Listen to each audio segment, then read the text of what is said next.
नमस्कार, NMF news देख रहे हैं आप। मैं हूं आपके साथ अभिषेक पुंडी।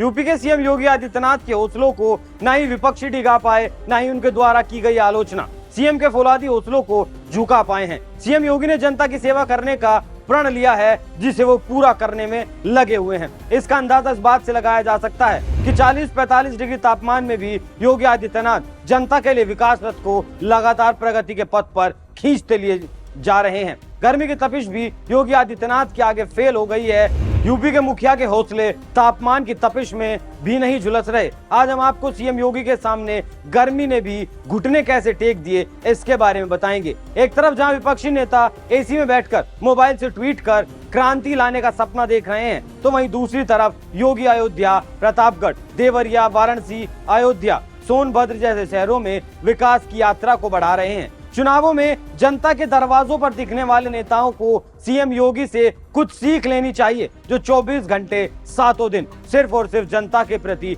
जवाबदेह और जिम्मेदार रहते हैं। यही कारण है कि यूपी की 25 करोड़ जनता भी सीएम योगी की हो गई और एसी में बैठने वाले विपक्ष को एसी में ही बिठा दिया गया। आप सभी जानते हैं कि यूपी के मुखिया सीएम योगी आदित्यनाथ सिर्फ और सिर्फ विकास को ही अपना हथियार मानते हैं। सीएम कहते हैं कि उनकी सरकार सिर्फ और सिर्फ पात्रता और विकास का पैमाना मानती है और बिना भेदभाव के सबके लिए काम करती है। और सभी जानते भी हैं कि योगी अपनी कथनी और करनी में कोई अंतर नहीं रखते। इसका सबूत है इस भीषण गर्मी में भी योगी ने प्रतापगढ़ में 2200 करोड़ और देवरिया में 6215 करोड़ की लागत वाली 5 बड़ी सड़कों का शिलान्यास किया। इसके अलावा अयोध्या में करीब 2000 करोड़ और सोनभद्र में 414 करोड़ रुपए की 217 विकास परियोजनाओं की सौगात दी। इसके अलावा योगी आदित्यनाथ ने नर्सों और उद्यमी मित्रों को नियुक्ति पत्र भी वितरित किए।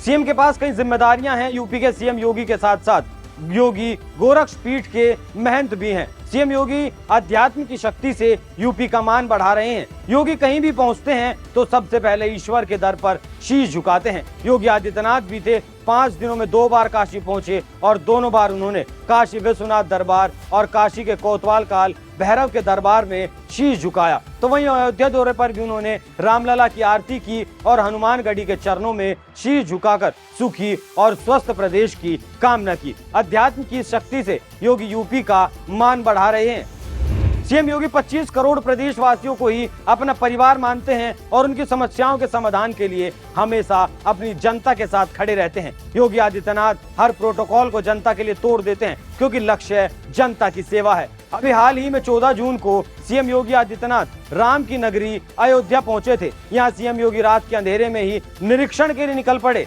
आधी रात में उन्होंने सूर्यकुंड, रामपथ आदि जगहों पर जाकर विकास कार्यों का जायजा लिया। हर कोई इन तस्वीरों को देखकर हैरान था, जबकि उससे पहले उन्होंने लखनऊ में 2 बड़े कार्यक्रमों में शिरकत भी की थी। सीएम को जनता के लिए काम करने में ना थकावट महसूस होती है और ना ही वो कभी आराम के लिए परेशान होते हैं। शायद यही कारण है सीएम योगी को जनता से खूब प्यार मिलता है। ऐसी भीषण गर्मी में जब ट्विटर वीर विपक्ष घर में बैठकर आराम फरमा रहा है, तो वहीं सीएम योगी ताबड़तोड़ कार्यक्रमों में लगे हैं। योगी के प्रति आमजन का ये विश्वास ही है कि विधानसभा से लेकर पंचायत चुनावों और नगर निकायों में भी सिर्फ और सिर्फ योगी के चेहरे पर ही कमल खिला दिया गया। योगी अच्छी तरह से जानते हैं कि चुनाव से पहले और चुनाव के बाद दोनों हालातों में जनता की सेवा करनी है। लिहाजा योगी का ग्राफ लगातार बढ़ता जा रहा है और जो विपक्षी दल घर बैठे हैं, उन्हें जनता ने गर्मी से बचने के लिए एसी में ही बैठने का काम दे दिया। आप योगी के इन कामों पर क्या राय रखते हैं, हमें कमेंट कर जरूर बताएं। नमस्कार।